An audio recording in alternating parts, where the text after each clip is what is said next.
Hello, fellow dorks, and welcome back to Alone in the Dork, and I think our final episode of Stepping into Darkness. This is for Ker Nethalas for the Gravebound edition. I'm going to camp, I'm going to go look for that overseer, and I'm going to run away and jump off a cliff, which is probably what you do when you see an overseer, because the alternative is probably far worse. Also, I want to thank the community support that I've had for this series in such a short period of time. You did spur me on to go ahead and continue the Chronicles of Sir Alistair Merryweather. I will continue this series and then have him go into a domain and do the whole thing from scratch as the book intended. And I'm sure I'm going to screw up a whole lot. Speaking of screwing up a whole lot. So when I was taking 2d4 points of damage from a trap or 2d6 points of damage from a trap, it works the same way as it works for me, even for traps. I take the highest die result. I don't add them together. It's in my noggin to do that, but you don't do that. On the 2d4s, I rolled 2 3s. I would just take 3 points of damage. And then when I rolled 2d6 and I rolled a 6 and a 3, and I gave myself 9 points of damage, when in fact I should have just taken 6, because I'd take the highest of the die results. We're learning here, folks. We're learning. On top of that, I did get in a little bit of trouble as well, because I didn't roll my scavenge check.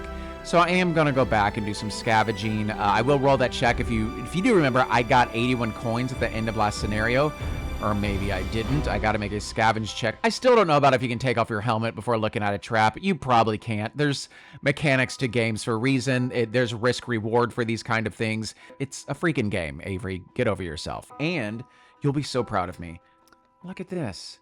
I got a pencil and paper right here to take notes. He's learning. He can do it. Oh, and here's one of the big things. So Alex T was kind enough to give me a copy of Rift Breakers, which thankfully is a pseudo kind of the same combat system. It doesn't have the masteries. Instead, there's this heart thing, but it's this kind of homage almost to an MMO RPG. I'm really enjoying it, and I think that is the game that I will probably do a stream of. I'm still working on the rules. Let's settle down here a bit. But I feel like if you know the game well enough, you should play, because you can tell me what I'm doing wrong. But two, if you do stream with me, we should be able to do a co-op game. Now, I don't know how much that would slow the game down, but that is my dream right now. Is I'm really enjoying that system as well, and I'm really enjoying the setting of that. It's kind of exploratory. It's not really a dungeon delve. It's more exploratory hex crawl. I really want to figure out how to do the cards. That's kind of what I'm working on right now. It's called the loadout system. Blah, blah, blah, blah, blah. Let's get on with this. Avery, shut up. Let's go. Okay, I'm going. We're doing this. So get on my Discord channel and we can talk all about that. Or leave a comment here and I'll say get on my Discord channel and we'll talk all about that. Okay, I'm done. Let's get into this game, baby. Let's go see this overseer. Let's get some sleep. Let's get some toughness back. Let's go insane. Let's jump off a cliff. Okay, here we are. Let's get going here. Scavenge. I gotta make this scavenge roll. So again, this is the difference of me having 81 coins or not. So we ready to fail a roll? Let's do it. Biv, here we go. Yay! The dice gods just smiled on me. I peaked for this session. One more thing I need to do is, if you remember at the end of last episode, I got the Herculean feat for kicking open the door or something like that after I was poisoned. So it allows me, my next successful attack is a critical strike, or the next door/container they encounter is smashed open automatically. So I don't know if this container's trapped or not, but I know that it is, it will open automatically. I think it could still be trapped. I'm just my adrenaline's just pumping from my physical prowess. So I did find this container in this room. I did find a container. I spent the exhaustion to do this. So let's go for this. Let's try to open this possibly trapped container. Let's see what happens here. This is such a bad idea. And it's a 7. Here we go. A 7 or above means it is trapped, and I triggered it. Okay. Come on. Hit. Yes. It is not trapped. Amazing. So I open it up. I interact with the feature. It is a container. Yes, I want to roll a 6 or above. The dice have been friendly to me here, so I'm just going to keep them on the board. I want to roll 6 or above on a D10. Come on. It's a 10. Click here to retrieve your loot. Yay. Roll a 1d20. Ready for that rotten food stuff and clothing. Oh my God, it almost was that. A 19. Is that more money? What is this? Oh, ooh. A vial of potency. Oh boy, my other vial of potency is going to be getting some company up there. It's going to be real tight. in the nether regions. Another suppository, spell word. I'm guessing this gives me a +5. Question. Am I carrying this thing? Does this count as an item or am I drinking it? It's a relic, so I don't need to attune to it. Increase your spell word by 5 permanently. Is it this Red Sisterhood? Man, this Red Sisterhood. I don't know who they were, but they were really into these vials. The different potency formulae were used by members of the Red Sisterhood to enhance the capabilities of their members. All right, well, like I said, it's like Viagra, and I just increased the capability of my member. Oh, that's so stupid. But I'm in a good mood because I just made 4 good rolls in a row. So, deal with it. Okay, spell word. So I'm going to increase my spell word. My 2 weakest stats both just increased, which was my endurance and my spell word by 5. So I was considering taking a breather, but I want some sanity back. I could really use some of that sanity, so I'm not going to do that. So we got to make a camp check. So a camp check is basically we roll a 1d20, and if we keep doing a bunch of stuff at camp, that roll gets worse because we're just drawing attention to us. Like, oh, we're like cooking stuff and we're crafting things, and we draw attention to ourselves. But we can also barricade. But these things also take exhaustion. So it is a little bit of a push-pull system, resource management, which is fun. This guy looks like the dude from RoboCop when he gets the ooze poured on him. So this is what we will ultimately get, unless we get a wandering monster, which would suck. So I'm going to barricade the crap out of my camp. So we would regain all toughness lost. Great. 1 health, which we don't even need. D4 sanity. Okay. And then we'd reduce our exhaustion by 10. But we're about to spend some exhaustion. So let's see what we're doing here. We are going to barricade.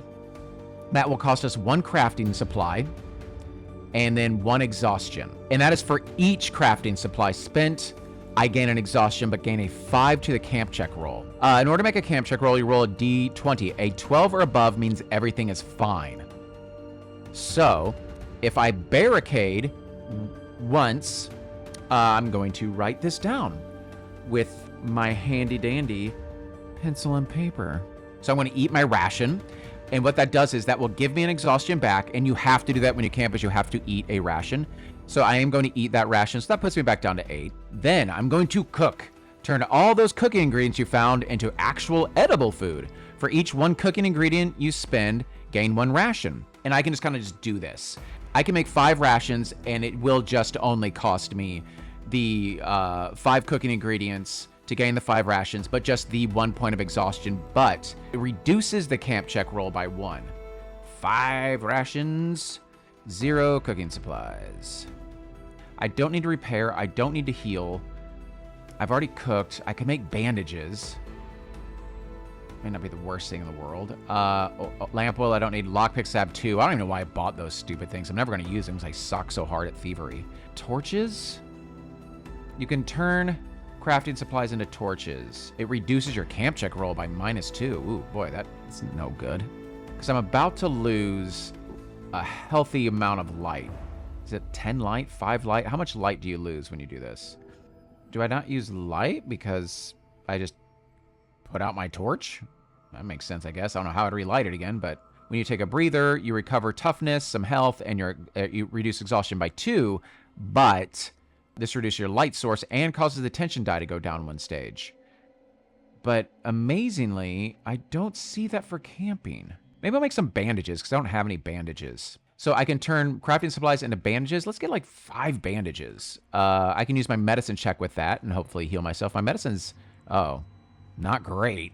But let's just make some stupid bandages. I've got a good bit of crafting supplies, so let's just make like 5 bandages so I can keep failing those rolls. That puts me down to 10 crafting supplies. That did take exhaustion. So that did not knock my exhaustion down to a 10. You know what I'm going to do? I'm going to barricade again because there's multiple doors in this room. And I'm just going to barricade all them stupid doors. So I don't think anything's going to mess with me in this room. That will cost me another point of exhaustion. That puts me at an 11. And it was another crafting supply that I spent to do that. Okay, crafting supplies down to 9. Okay, I think I did that right. I probably didn't. In order to make a camp check, you must roll a d20. A result of 12 plus means everything's fine. So, to explain what I'm doing here. The roll of a 12 plus is good for me on a d20. I made bandages, which makes it 13 plus. I made food, which makes it 14 plus. And then I barricaded twice, which knocks it all the way back down to a 4 or above. I need to roll for things to be happy for me. If I roll a 3 or below, it means I get a wandering encounter, and then on top of that, I only get half the benefits from camping. Oh my God. I'm tempted just to barricade some more. I'm that scared. I'm gonna do it. I am that terrified. I'm not a push your luck kind of person, but no, I'm not playing that game. I'll lose more crafting supplies. I don't care. So I think it's basically impossible now for me to be messed with in my sleep. So I'm gonna double check exhaustion real quick and make sure that that's okay, that I'm at a 13. You heal half the amount of wounds from all sources. Is that including camping? So when I camp, this is the order it goes in. Regain all toughness lost. Because when it says regain all toughness lost, but my exhaustion's a 12, then do I just gain half my toughness lost? Or half my max toughness? So would I gain 15 toughness? I don't know. I'm going to just split the difference. Like, that's my game master thing. It's like, if I don't know an answer, I just split the difference. So the lowest I would get back would be 9. The middle range that I would get back would be 15. And then the max range, I would get all the way back up to 30, which would be an 18. So let's just take the middle of those, which is I'm going to gain back half of my max. I don't know. Black Oath, if you're watching, tell me how stupid I am. Oh, I guess I could roll that dice just for fun. Maybe a 1 is always a fail, but yay, 17. So I'm good. Nothing attacked me. I like super barricaded this. I think I spent 3 crafting supplies. So my toughness is, so 15, that puts me up to 27 for now. Let us happily roll 1d4 sanity. 3, fantastic. Feeling a little bit more sane this morning. And then reduce exhaustion by 10. So it puts me down to 3 exhaustion. Great. Okay, and away we go. Okay, so we've got some food. That's another thing too, like I could have just eaten food just to knock my exhaustion down to like a 10 and then gotten the full health allotment, but I don't know the exact rule regarding that, so we'll figure that out when we need to. Let's move on. So that was camping, fun with numbers, and I'm going to make my way back up these stairs, which I think I'm kind of blocked just with the yeah, blocked. So I'm just gonna bounce me up there. Boing. Oh, I went into a room, so that is, I lose a light source and the tension die, which my tension die is not super swell right now. I'm at a D6. So let's do the light source first. So every time you just enter a room you've been in before, you just do this. And then let's roll that D6. We don't want a 1 or 2. Ah, it was a 3. Okay, I'm gonna clear these. This whole dice pool was treating me well till that right there. Okay, I am down to a D4. Yeah, I've done my time in the Viridian Vale. I'm ready to move on with my life. Now, what's really annoying is I could have gone down this door here if I could have freaking opened it, but instead I ran this dumb gauntlet right here. I would love to have been able to go down that way because I'm just walking through rooms, derp, just burning out my candle and getting that tension die going. Oh man, and I can't even go through this door. Oh my God, I'm so bad with doors. So I'm gonna have to lose 2 more light. I'm just gonna do that right now. I'm just gonna mark them both off right now for these next 2 rooms I'm about to walk through, which will be this room right here, and then it's like, oh, a door, my mortal enemy. And then this room here, but we do have to roll 2 tension dice for that, so I'm maybe getting a step ahead of myself because I'm probably about to roll growing tension right now, and I did. All right, let's go. Okay, so this dice hasn't treated me well. I'm getting rid of it. Just cleansing the palate. Ooh, an inhuman voice screams, whispers, and yells. Somehow, you know that's an overseer. Oh, they know I'm coming. They know I'm coming. Roll on the overseer influence table. All opponents from this domain benefit from the result, but they also grant an extra 10 XP when killed. I'm gonna write that down. All right, here we go. Overseer influence. Let's see what these guys have. 10. A 3. Frenzied, +1 damage. So like say they roll like a 6, it becomes a 7. So say they roll like a 3 and a 4. I would take the highest of those, which would be the 4, and then I would add 1 to it. So it would be 5. So that is not cool. Not a fan of that. So let's get out of here. Okay, now I need to roll for this room that I am in. this room right here, this 3, before I run down to some hallways. The tension die in that, which is a D8.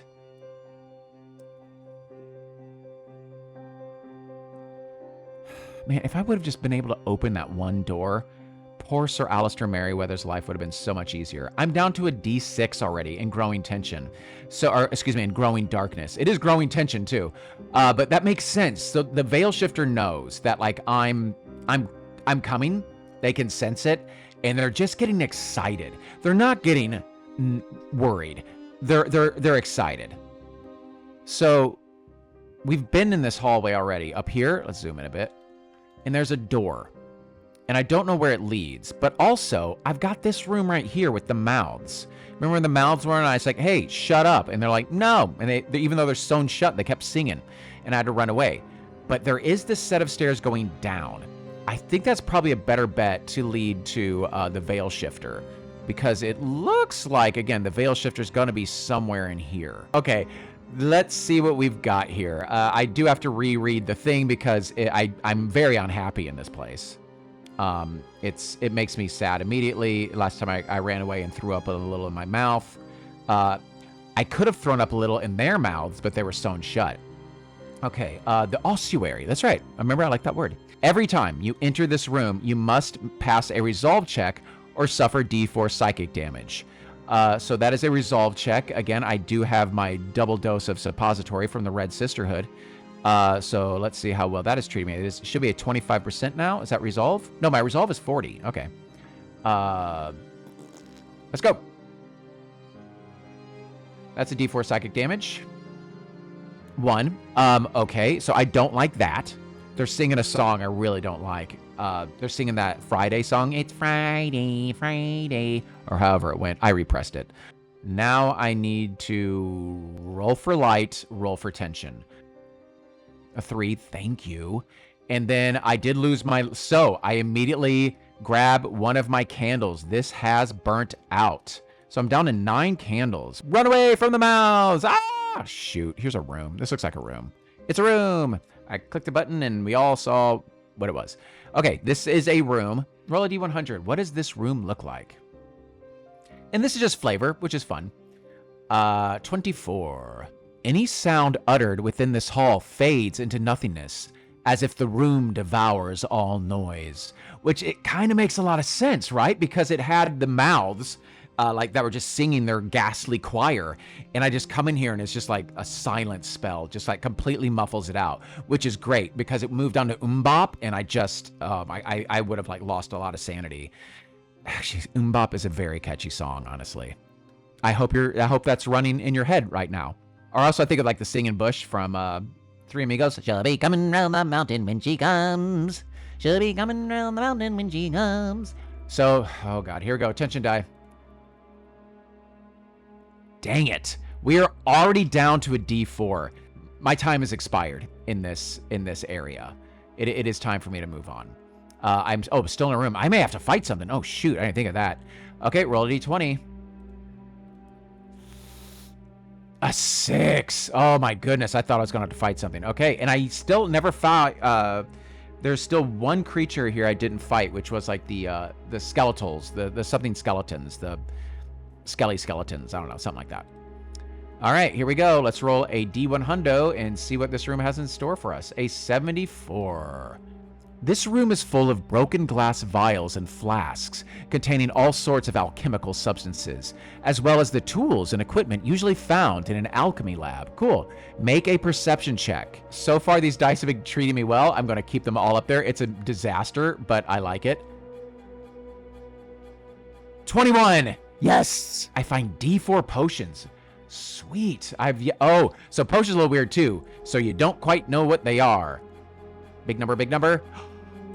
4! Yay! Potions. Okay, this has been fun. This has been a good little sesh here. D4 potions, a new table. Yeah, there's this whole potions aging thing, which I don't know what they can go bad or something like that. Potions. So this is the potion agency. The Valorian Ascendancy was mostly known for its necromancy and its affinity towards dark sorcery. You know, we all got our kink. When you find a potion, you must make a medicine check to learn its effects. Here we go. If you fail, your only chance is to try the potion and see what happens. It's very likely the potions you find are either useless or have different effects from the one originally intended. After you've identified a potion of any kind, roll on the aging table. Jeez, you have to go through this like multiple steps not to get like completely screwed over. So, I need to make a medicine check. All right, I'm going to keep these dice up here. It is a train wreck of dice, I know, but they've been treating me well, and I need a 20 or below. I thought my medicine was better than this. Okay. Oh, it was a 20 and it rolled to a 60. Fail. Humongous fail. I like to call that a critical fail. I rolled a 99. Harmful treatment. So I don't know how this works in this case. I've made a critical error in diagnosis, potential worsening the patient's condition. They suffer bludgeoning damage. Yeah, I'm not using medicine in that way. What I'm going to do is, let's just say, because I rolled a 99, and that is a lot of Luftballons. I'm going to, my character's so stupid. At this moment, he thinks it is another one of these vials, and he's like, yes, another suppository, the triumvirate. And he just kind of shoves it up, the old tuchus, and he receives some bludgeoning damage immediately to his hindquarters. So I guess, because I screwed up that bad, right? Like, that's what happens. I guess I'm going to take 2d6 bludgeoning damage from this. It's going to keep re-rolling this because it's just a mess. 1 or a 1. All right. Okay, I'll take 1 point of damage for that. Again, I don't even know if I did that right, but it's stupid, and let's just go with it. I swear the butt jokes will end eventually. Maybe when I leave this domain, when I leave it behind me. Or maybe instead of like the damage, maybe like I broke the bottle or something like that. Like, I don't quite know what happened. So I've got these freaking potions. I don't even know what they are. And then if they even are what they're supposed to be, they may be aged and not do what they're supposed to do. So, cool. All right, let's clear that. This is just insane. Okay. 69. Excellent. 26. Man, I didn't get any of them. 4 potions, and I don't know what they do. If you fail, your only chance is to try the potion and see what happens. The red ones taste like burning. Oh, I could scavenge this room. Yeah, let's scavenge. Roll 1d20. I gotta make the scavenge check first. And I rolled a 20. God dang it. I can hear the disdain in Black Oath currently typing it now. It's like, you did not make your scavenge check again, you idiot. 30, 30, 30, 30, 88. It's another critical fumble. I rolled an 88. Yeah. Let's go back to the critical fumble table and just see how bad I do at this. I was making a scavenge check. Oh, God, I probably cut myself on something rusty. If that 20 would have held, I would have gotten to roll on the spoils table. That would have been fun. But I didn't. Instead, I get tetanus. Just bookmark this freaking table by this point. Noisy search. Oh, cool. You've made a lot of noise while searching the room. Oh, no. Attracting unwanted tension. God dang it. I made noise and attracted something. Let's just play right. Let's see what happens. An 11. Ooh, that may actually be the skeleton things. 11, sure enough, the skeletal horrors. Look at that, right there. Bing, bing, bing. You guys haven't seen me do a fight in a while. Little did you know, I got like super good at it. The remnants of fallen warriors cursed to wander eternally. Oh, that makes sense. They're probably like the necromancers, like guardians or something that was in this room. These skeletal monsters are shrouded in the tattered remnants of their once proud armor, their bones blackened and charred by the fires of the afterlife. They wield spectral weapons with an unnatural dexterity, instilling dread in the hearts of any who dare to cross their path. Skeletal horrors mercilessly, God bless. Skeletal horrors mercilessly hunt those who trespass upon their cursed domain with relentless dedication, stopping at nothing to ensure all living creatures are dead. There are 2 of them. Great. Only 8 health. That's not too bad. And armor on the chest. So they will absorb some damage there. All right. Do I want to try and surprise them? My stealth, which stinks. Yeah, versus their stinky mind. It's actually a tie. Ooh, dare I do this? No, I'm just going to play it safe. Determine turn order, my perception versus their mind. Okay.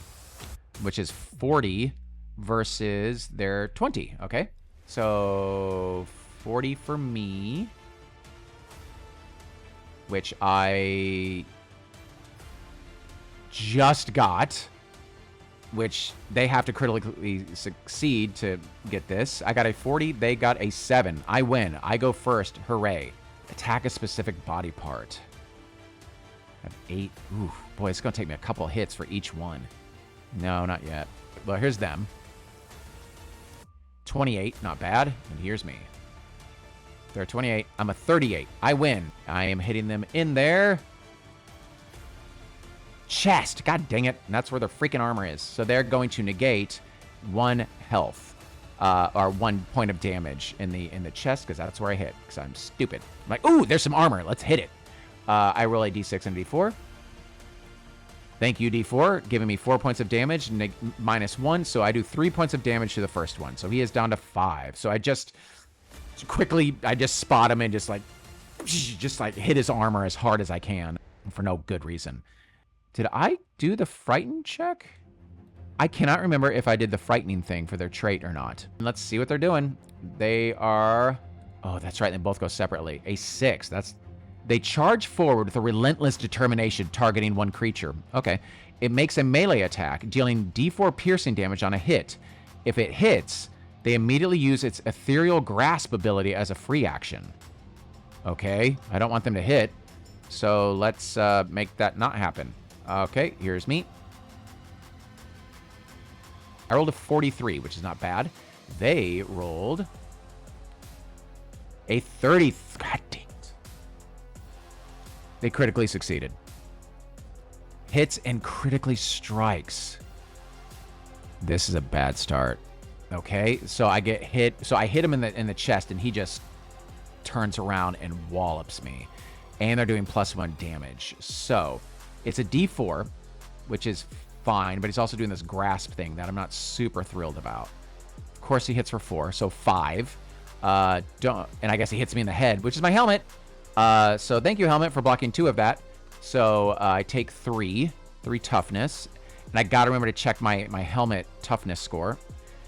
Okay, so bong, my bell gets rung, and then it does this stupid grasp thing, which is magical. The Skeletor reaches out with its hand, attempting to touch the essence of my life force. I must make an endurance check. All right. Well, let's see how that goes. That's a 25% chance. Come on.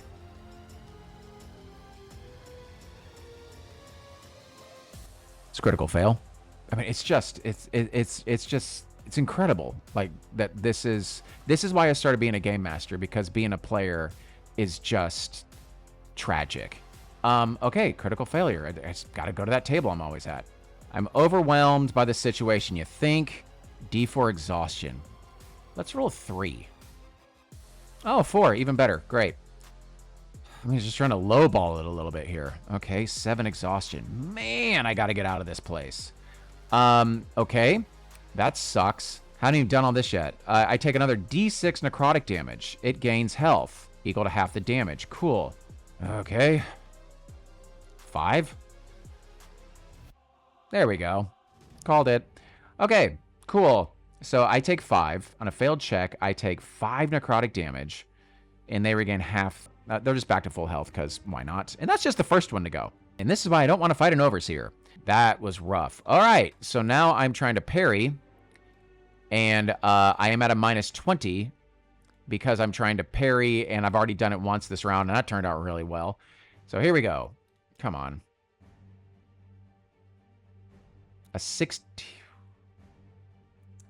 I failed by like 3. Cool.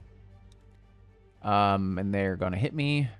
Ooh, 98. Yay. I think I just took 8 point of damage because we both failed. So by this point, great. Down to 17 toughness. I'll happily take that. Has combat been resolved? Nope. For your turn. Yep. Do you want to target a specific body part? Yeah. Oh, it's at disadvantage, though.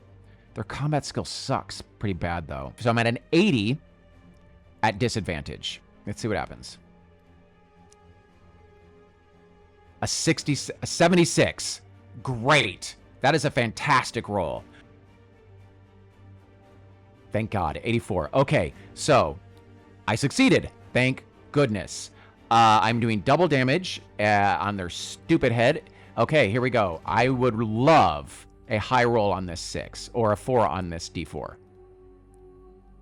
10. Yes. Took one out. So, like, he hits me in the chest. He does this whole spectral, like, life force thing. And I just, he's kind of like just holding on to me, sucking out my life force. I just put my sword, like, he's right at my face. I grab my sword and just pull it towards me and just, like, lop its head off as he's facing me. It's like, wah! It's a weird move, used in only certain situations. Popped his head off. So, goodbye, you jerk. It is their turn. They do get this plus 10.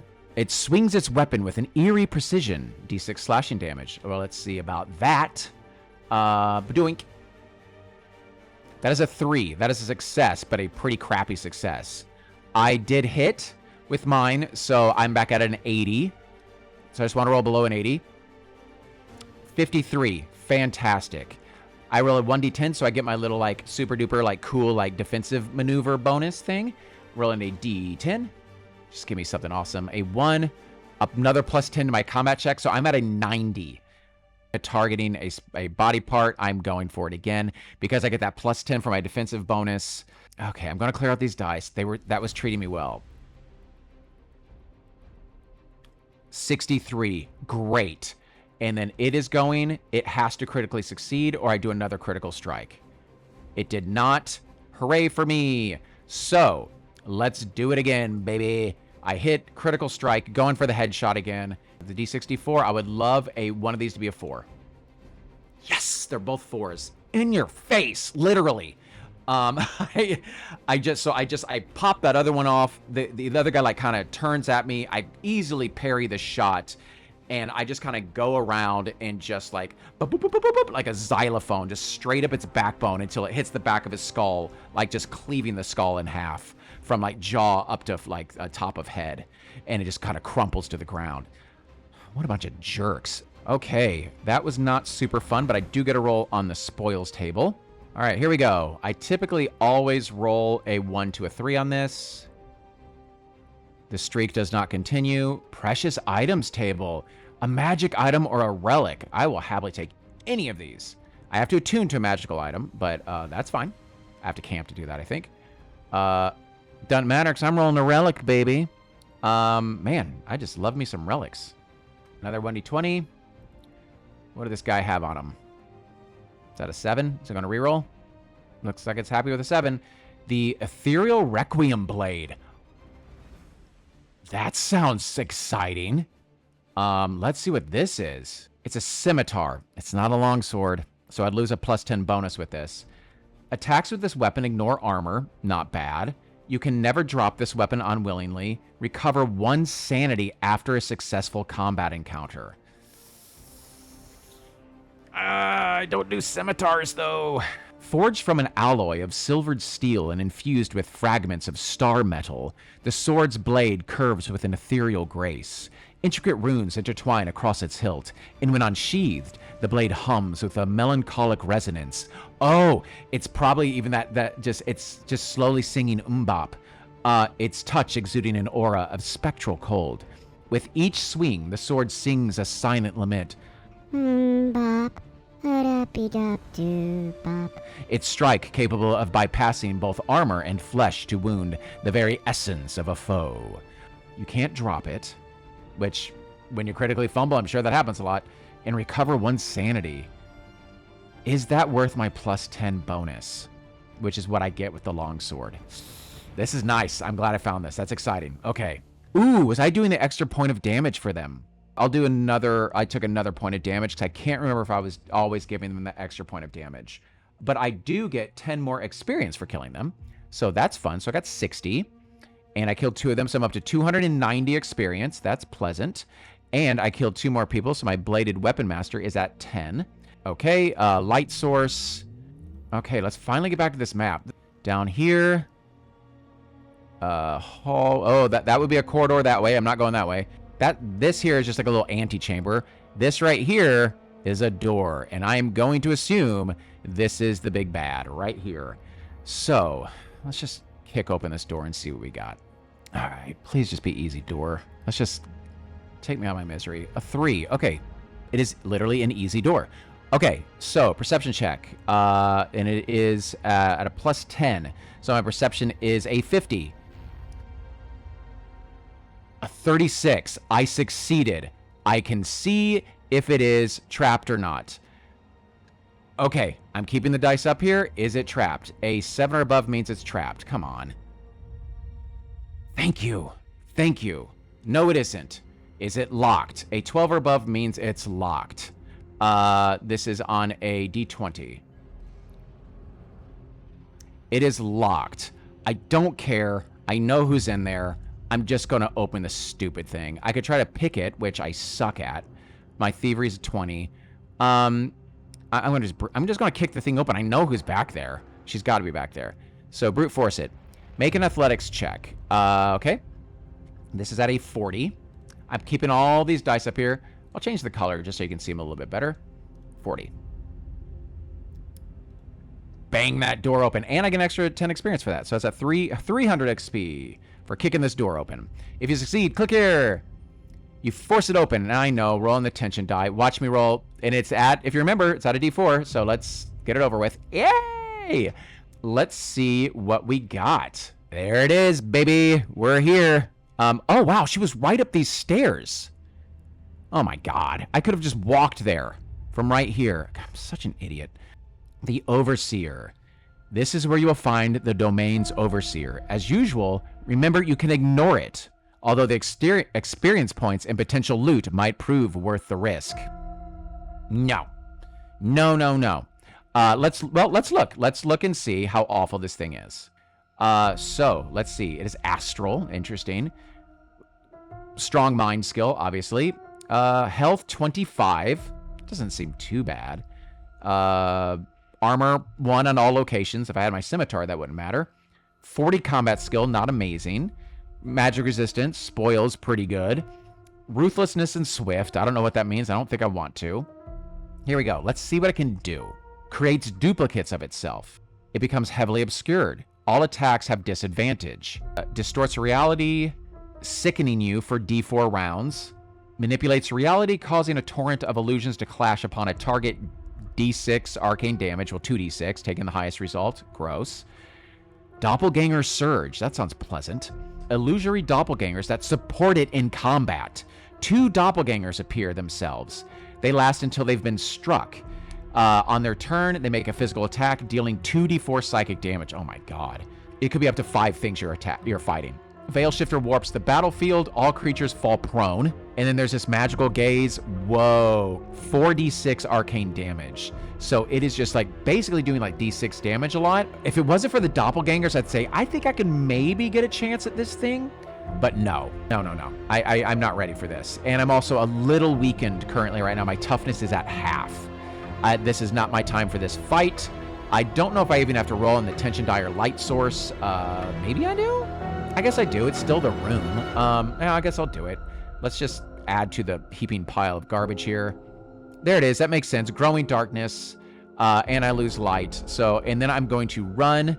I know the way out now. I can like see the map in its entirety. Let's do another growing darkness though. Bye! I'm gonna run. These are all hallways. This is a room, obviously. Hallway, room. So then I have 2 rooms to run through. 3 more light sources jumping off a cliff.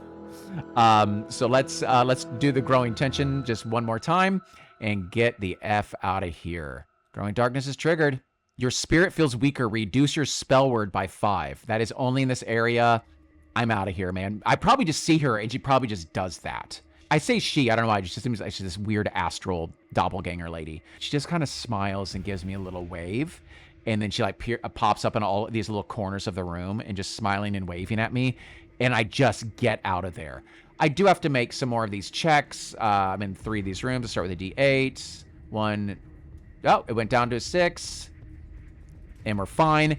I'm going to click off 3 light sources. And then I am back at this cliff. What happens is when I'm just in my franticness, just getting out of here because she's waving, and probably when I'm running, she's just following me and waving. Oh, come back, bye, come back. And they're like just giving me these like mixed messages. It's like kind of waving at me and just like being really friendly and scaring me when I turn around other corners.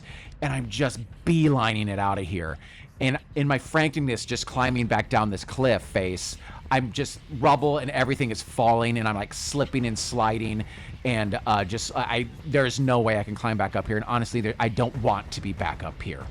And I do make it back down to the bottom. So let's actually, for the first time, just roll to see the room I end up in. So I'm going to roll a D100. So I kind of like fall, like I'm like going down, and I probably like fall like the last like 15 feet or something, and I land with a thud on 66. That is not a critical failure or success, but it is room 66. So 66 is right here. I land in this little passage right here, and I'll zoom in for you. But I got 2 ways to go. I probably just thud right here on the floor, you know, like a little bit of rubble and stuff falling at me. And just with my little crappy candle, which somehow stayed lit, I look up and I just see her up at the top, just waving at me. And that is basically where we're going to end this session. We survived. We made it. We're going to continue on into our second domain, and we'll roll all of that good stuff here later. I felt like there was one more thing I needed to do. Oh, so we will say even or odd. We'll say, did Sir Alistair actually have this affair with this prince? That's why he's down here in the first place. Odd, he did. Even, he did not.